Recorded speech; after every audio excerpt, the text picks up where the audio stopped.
szükség esetén meg lehessen fékezni a kutyát, hogyha nagyon durván viselkedne.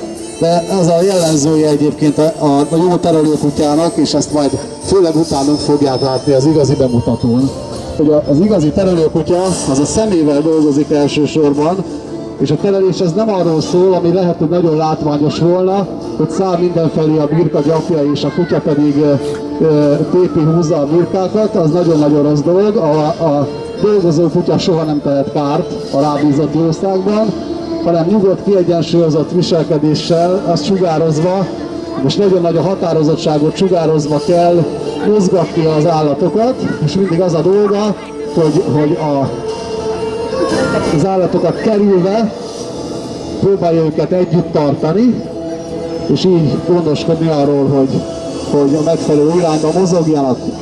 Egy picikét hagyjuk érvényesülni a kutyát jobban.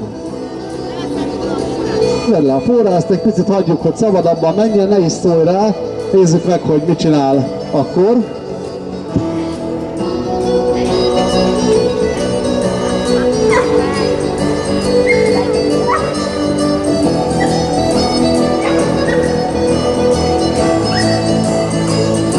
Amit látjuk, nagyon gyorsan reagál a birkáknak a mozdulataira, és ahogy forognak különböző irányban, ahogy a felvezető után mozdulnak a birkák, a kutya mindig az ellentétes oldalra fordul, hogy ezzel biztosítsa, hogy egybe tartsa az állatokat.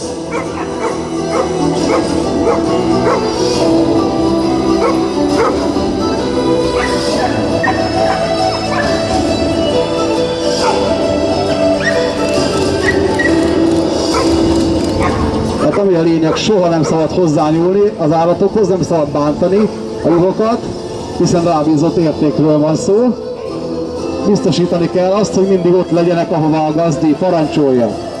Egy fiatal kutya esetében ez természetesen még annyiban merül ki csak, hogy a gazda után hozza az állatokat és egyben tartja őket, majd a későbbi bemutatón a Border Collie-től fogják látni, hogy a gazdától távol is ugyanúgy irányítania kell a kutyának a juhokat, úgyhogy ha az ember személyesen nem lép közbe.